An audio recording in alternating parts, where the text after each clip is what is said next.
मजुरांच्या दरवाढीवरून आता ऊसतोड मजूर संघटना जे आहेत ते आक्रमक झालेले आहेत आणि एक महत्त्वाची बैठक ऊसतोड मजूर संघटनेची बीडमध्ये पार पाडलेली आहे। 5 तारखेपर्यंत त्यांनी अल्टिमेटम दिलेला आहे। 5 तारखेपर्यंत ऊसतोड मजुरांना जर दरवाढ आणि मुकादमांना जर पर्सेंटेज टक्केवारी मिळाली नाही तर 6 तारखेला एकही कारखाना राज्यातला किंवा परराज्यातला पेटू देणार नाही, सुरू करू देणार नाही असा इशारा त्यांनी घेतलेला आहे। आणि या आंदोलनाला खास करून भाजप नेत्या पंकजा मुंडे आणि आमदार सुरेश धस यांचंही समर्थन राहणार आहे। माझ्यासोबत मुकादम संघटनेचे काही पदाधिकारी आहेत। काय नेमका निर्णय तुम्ही आज घेतला बैठकीमध्ये? आम्ही आजच्या बैठकीमध्ये निर्णय घेतला की आम्ही काल 25ला बंद केलं होतं, परंतु पंकजाताईचा आणि सुरेश अण्णांचं साखर संघाबरोबर बोलणं झालं की आम्ही 5 तारखेपर्यंत तुम्हाला निर्णय देतो, म्हणून आम्ही आजचा बंद मागे घेतला आणि 5 तारखेपर्यंत आम्ही हा संप थांबवलेला आहे। जर 5 तारखेपर्यंत आमच्या संपावर तोडगा नाही निघाला, आमची दरवाढ 50% मागणी आहे, आम्ही 100%हून 50% आलेलो आहे।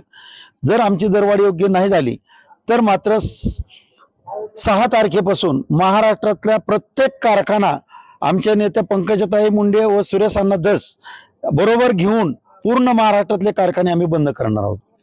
किती साधारणतः ऊसतोड मजूर आहेत सध्या आता संपावरती आहेत आणि सध्या कारखाने किती बंद आहेत? सध्या काल जवळजवळ 25 कारखाने बंद होते, पण आम्ही आज आमचं 5 तारखेमुळे ठरल्यामुळं ते समजे आज चालू करायचे सांगितलेले आहेत मजुरांना।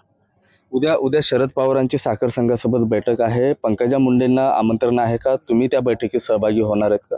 पंकजाताईंना आमंत्रण त्यांना द्यावंच लागतं, कारण आमच्या तिन्ही संघटना आम्ही 5 संघटनात आमच्या 5 संघटनांचं पत्र जातं की आमच्या ह्या नेत्यात आणि हे आमचे लवाद आहे, आमचे जेवढे बी मजूर ज्या मजुराच्या संघटना आहेत, जे ऊसतोड्यांच्या ज्या संघटना आहेत त्या संघटनेच्या नेत्या पंकजाताई मुंडे आणि सुरेश अण्णा धस हे आमचे 2 नेते आहेत आणि त्यांना आम्ही आमचं पत्र दिलेलं असतं की आम्हाला आमचे मार्गदर्शन करणार आहेत, आम्ही त्यांना बोलावं म्हणून, तर त्यांना ते बोलावंच लागतं त्यांना सांगा। पंकजा मुंडेंचा लवाद नकोय, लवादमुळे नुकसान होते असं काही संघटनांनी तसा पुढाकार घेतलाय, आरोप करतायत तुमच्यावरती। त्यांचा आरोप करायचं तर काही कारण नाही, ते आमच्या संघाच्या ऊस तोडीचे हे मजूर नाही, ते ऊस तोडणी मजुराची ते संघटना नाही, ते आतल्या कामगाराची संघटना आहे। तुमची थोरवी असेल, ते काय कराड असेल, मोराळे असेल, सगळे त्याचा आमचा काही संबंध नाही। 84ला युनियन 84ला शंकरराव चव्हाणांनी बाजूला काढून डायरेक्ट मुकदमाबरोबर करार केलाय। तेव्हापासून गोपीनाथ मुंडे होते, पंकजाताई आता आहेत, त्या लवादामार्फत आमची आतापर्यंत चर्चा झाली आणि त्याच्यावर संप मिटलाय।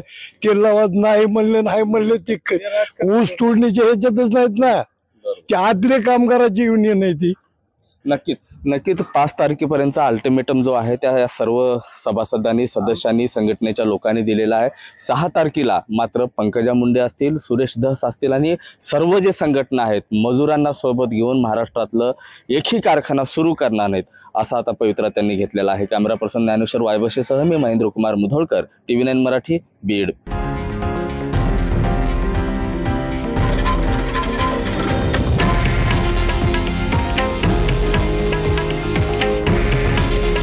हे आहे देशातील नंबर 1 न्यूज नेटवर्क आणि आपण पाहत आहात TV9 मराठी।